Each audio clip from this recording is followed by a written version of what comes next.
암은 없는데 이미 간 기능이 너무 안 좋아서 막 복수 차고 황달도 오고 이랬던 분들, 그런 분들은 자기가 있는 간으로는 도저히 평생 살 수 없는 거예요. 몇 년 버티기가 힘들다. 그러면 이제 이식해야 되겠죠. 그 다음에 요즘 나오는 게 지방간. 지방간은 우리나라가 잘 살아서 오는 거니까, 잘 먹고 에너지가 막 남으니까 그걸 이제 간에다가 저장하거든요. 남는 거니까. 저장하는 건 좋은데 저장에는 지방이 간에 염증을 일으켜요. 그러다 보니까 나도 모르게 진짜 증상 없이 간에 막 염증이 생기는 거죠. 이 과정을 일찍 겪은 나라가 있어요. 미국이에요. 미국이 벌써 우리보다 한 3, 40년 이상 전에 지방간이 심했고, 그것 때문에 현재 간이 안 좋아져서 이식하는 환자들 많거든요. 그게 우리나라에 그대로 재현되고 있다고 보는 거죠.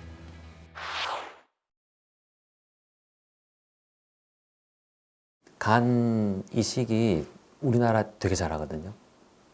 작년에 제가 미국 갔을 때 거기 이제 그쪽의 외과 이식하는 선생님이 한국에 연수 왔다 갔대요.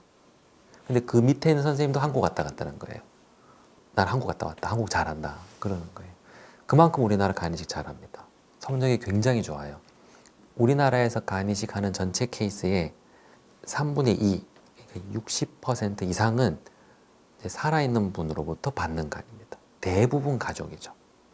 나머지 3분의 1, 이게 뇌사자 간이식입니다. 근데 미국은 완전히 반대예요. 거의 대부분이 뇌사자. 이거 아주 일부가 이제 살아있는 생체 간이식이거든요. 미국은 이제 뇌사가 많아요. 사고도 많고 총기도 많기 때문에. 그래서 의도치 않게 뇌사가 되면 받는 게 많은데, 우리나라는 그런 게 없잖아요. 없다 보니까 한계가 있습니다. 1년에 한 300에서 400 정도 케이스가 간 이식을 그렇게 받고, 나머지는 생체 간 이식입니다. 간암인 경우도 있고, 그다음에 간경화에서 너무 힘들어서 간 기능이 안 돌아오기 때문에 가족한테 간을 받는 경우, 생체 간 이식이 우리나라는 훨씬 많죠. 생체 간 이식하고 뇌사자 간 이식이 예후가 다르지는 않는 걸로 나왔어요. 그래서 사실 뇌사자 간을 할 수 있으면 좋다? 뇌사라는 것도 이제 누군가의 가족이잖아요. 그래서 좋다 나쁘다 얘기하기는 조금 어려운데요. 간을 받는 환자 입장에서는 가족한테 이제 달라고 하는 게 본인도 미안하고, 그렇게 또 이제 가족들끼리도 이제 있더라고요.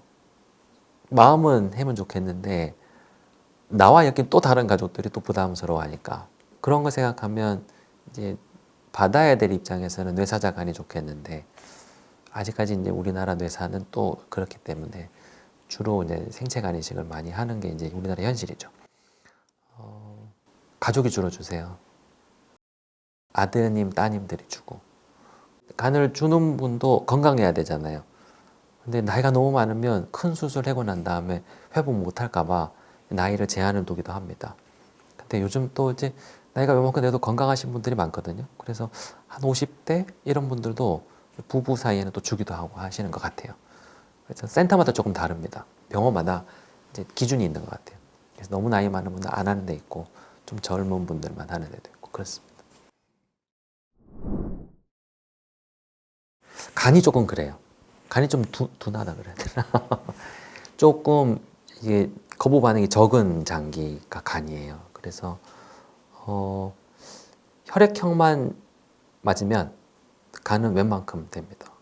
그래서 ABO 혈액형만 맞고 덩치 차이가 너무 안 나는, 내가 간을 줬는데 내가 살 만큼 남겨놓고 간을 줘야 되겠죠. 줬는데 이 간이 받는 사람한테 너무 작은 거예요. 그러면 생착이 잘 안 되겠죠. 힘드니까. 이 간 이식이 실패하는 겁니다.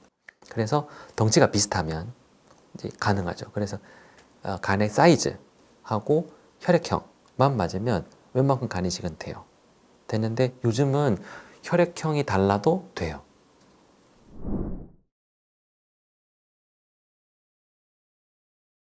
ABO 미스매치 간이식이 있거든요. 근데 그게 다 프로토콜이 있어요. 그래서 간이식 하기 전에 일정 처치를 하게 되면 간이식도 가능하고 생존율도 비슷하다고 나옵니다.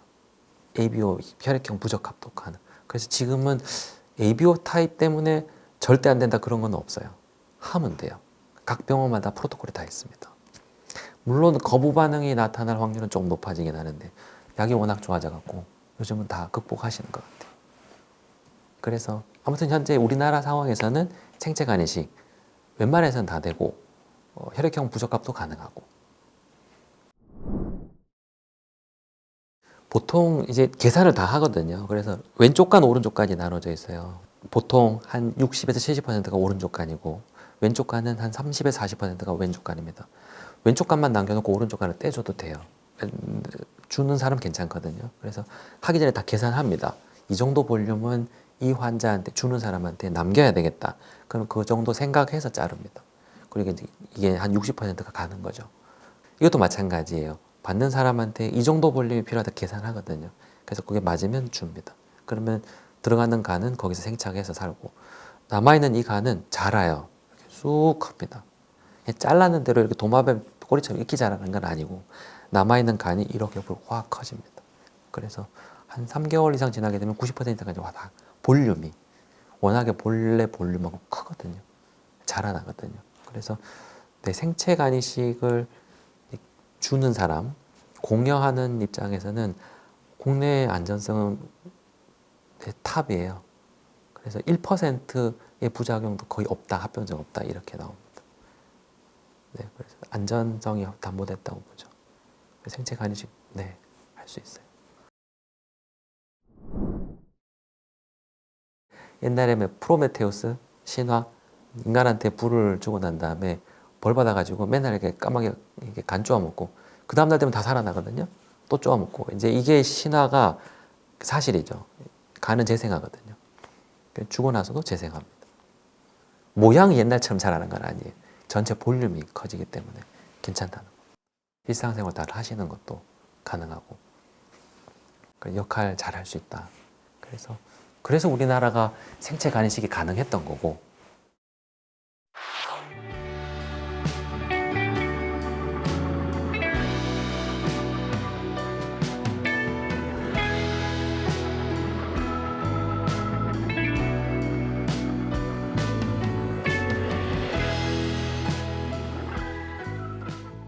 저희 병원에 교수님 한 분이 본인의 어머니가 갑자기 안 좋아져서 간이식 한 적이 있어요.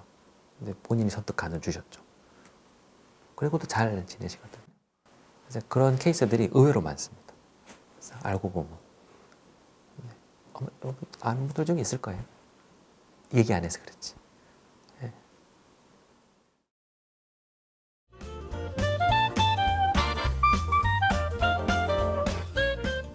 모든 장기가 안 좋아지면 나타나는 게 피로감입니다. 심장 기능이 떨어지기 시작해도 피로해요. 콩팥 기능이 안 좋아져도 피로하거든요. 혈당 조절이 안 되기 시작해도 피로합니다. 그러니까 피로감은 어느 장기든지 기능이 떨어지면 나타나게 돼 있어요. 피로하면 간, 피로하면 간. 이거는 광고 때문에 생긴 증식이에요. 정말 광고 잘 만든 것 같아요. 이건 근데 이거 방송하시면 안 돼.